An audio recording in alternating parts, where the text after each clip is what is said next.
is amazing.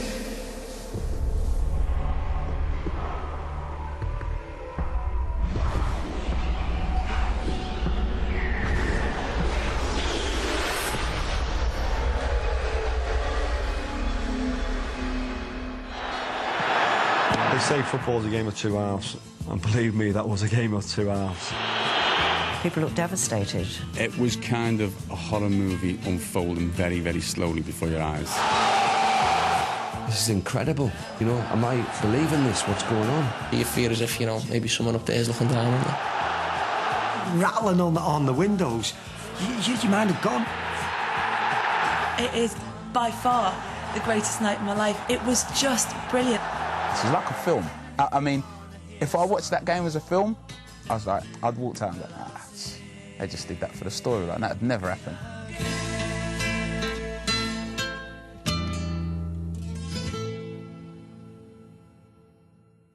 Morning Liverpool, morning North West and North Wales. It's Wednesday, the 25th of May 2005, and tonight Liverpool take on the might of AC Milan in the Champions League final in Istanbul. It was one of those fantastic European days in the sense that it was gloriously sunny. You woke up, you thought, something good's going to happen here. It's another one of those, you know, something's good, we're going to win it today. For Liverpool fans, the 2004-2005 Premiership campaign had left a lot to be desired, finishing fifth in the league and a massive 37 points behind champions Chelsea. It had been a frustrating season for the Reds, but not in Europe. Here they had excelled beyond their wildest dreams and were now on their way to the Champions League final. Their destination was Istanbul, a city where the Black Sea meets the Med, Europe meets Asia, and where Liverpool Football Club were meeting AC Milan for the most important trophy in club football. Milan were regarded by many as the best team in Europe, but they weren't about to take any victory for granted. Liverpool's got a good team, they've got a good side, they've got very good players, quality players, so before the final everybody knew that it was going to be a very hard game.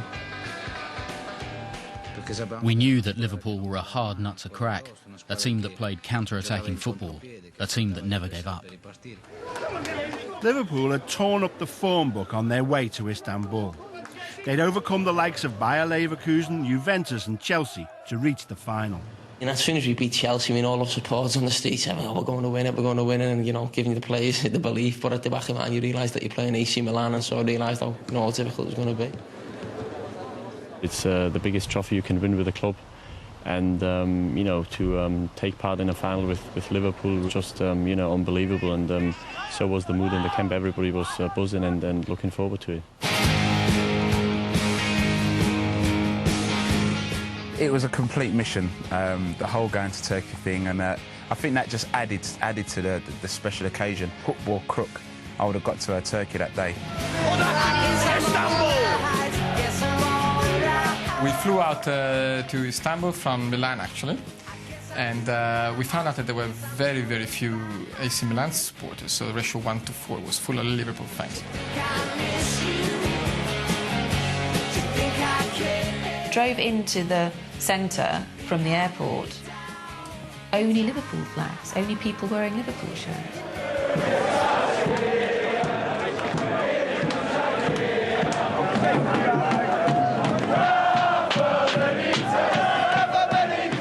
Everybody was talking about it.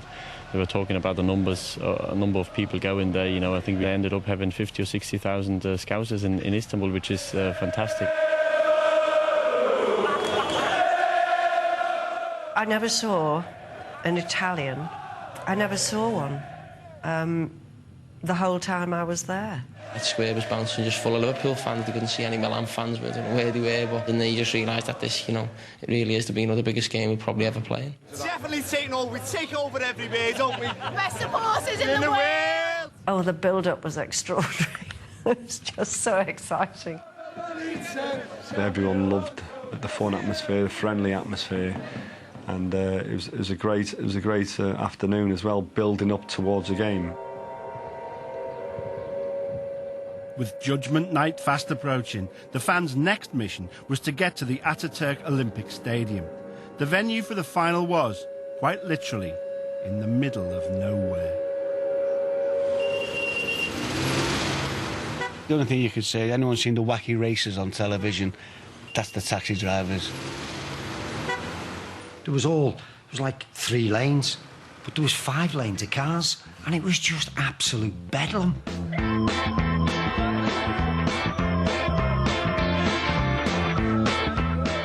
If it was bad for those going by taxi to the ground, it was even worse for those going by coach.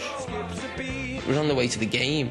You just see fans just walking over hills, and you're thinking we must be close as the fans are walking, and then, you know, it still took us another 5 or 10 minutes on the coach. It was in the middle of nowhere. It was on hills, seemed like hills and mountains everywhere, and just fans walking up and down and trying to get to the ground. So that's when we realised, you know, how difficult it must have been to get to the ground.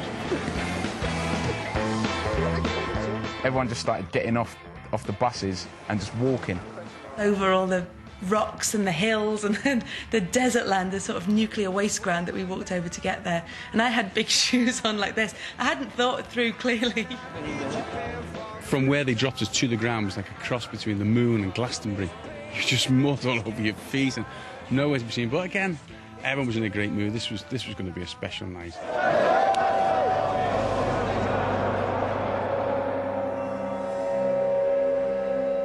Back in Liverpool, the streets were deserted. As kick-off approached, fans were packing out pubs to watch the match.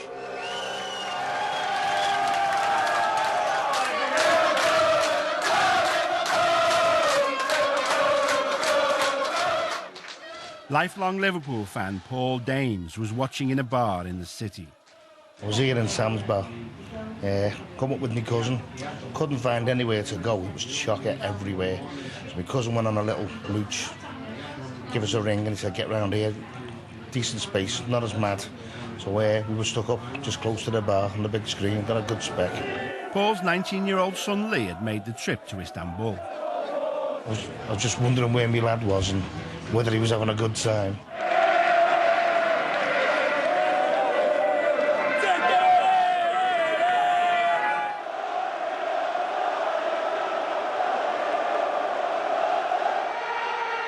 Over in Milan, fans were expecting nothing less than an Italian victory. Most people knew that if Liverpool were going to win this match, they would need every bit of luck they could get.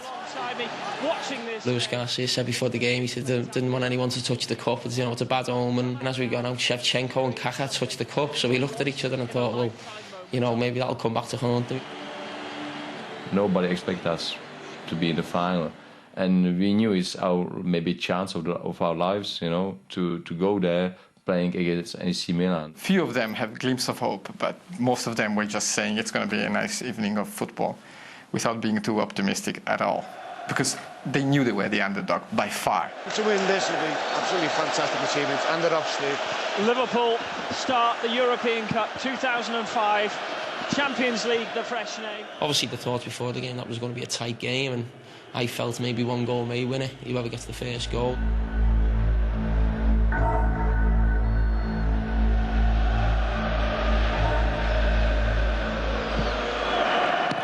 Delivers it low, what a start! Paolo Maldini! C'è il gol, Maldini! Incredibile proprio lui! Il grande capitano dopo un minuto! Palla in vantaggio il Milan! The Milan captain strikes first in the first minute! What's going on? You know, they've scored like in the first minute of the game. It's too quick. It's too quick. Let's start again. Let's start again. You know, maybe we haven't been ready yet or something like this. But it was a shock. It was very, very difficult moment for us. I thought to myself, how's the team going to react now? Because we were a team, a solid team.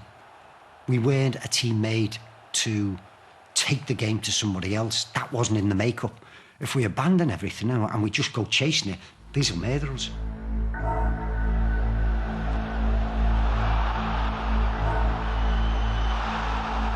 We did start shouting for a penalty. There was a handball incident, we thought, and people were still shouting as the ball went to the other end. And here's the trouble, it's Shevchenko, it's Crespo, it's 2-0 Milan, and it just gets worse for Liverpool before half-time. Crespo! Il Milan passa per possibile pareggio al 2-0, incredibile al 38esimo. From possibly being a penalty, we're within 15, 20 seconds.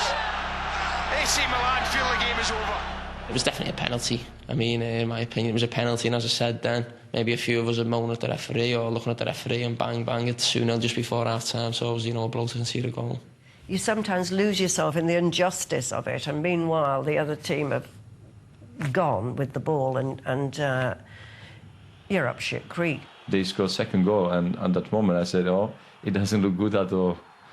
I thought, oh my God, 2-0 down, it doesn't look good. Everybody thought this is in the bank now. So after the second one, everybody was already cheering and sending texts home and calling friends. They were expecting a few more from AC Milan, frankly. The difference in the match was so clear that undoubtedly we would have scored some more.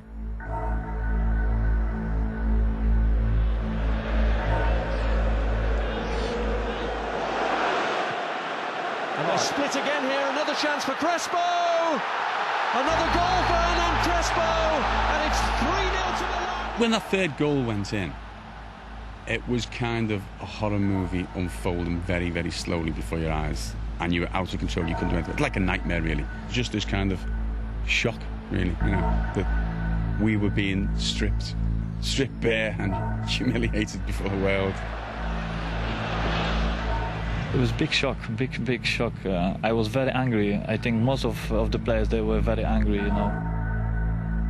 Sounds defeatist, but you're just thinking, I can't wait for this game to be over here. I don't want this to be an embarrassment and, go maybe 4, 5, maybe even 6, you know what I mean? Because at the time, the way they were playing, they were just cutting us open. They were just too much quality for us first half. After this first half, I started to write my story. Glory, glory, hallelujah, AC Milan. We had cracked open the champagne and started celebrating. There was no question we were going to be European champions. What kept going through my head was, what are the worst defeats in European Cup finals? Are we going to suffer? Is there going to be some sort of historical, horrible moment here where we record the worst defeats in European Cup final? Game over. And to be honest, on air, I said, that's it, no way back. That was the lowest of low as a Liverpool fan I've ever been. 3-0 down and seemingly on the verge of European humiliation, Liverpool's dream of a 5th title was almost certainly over.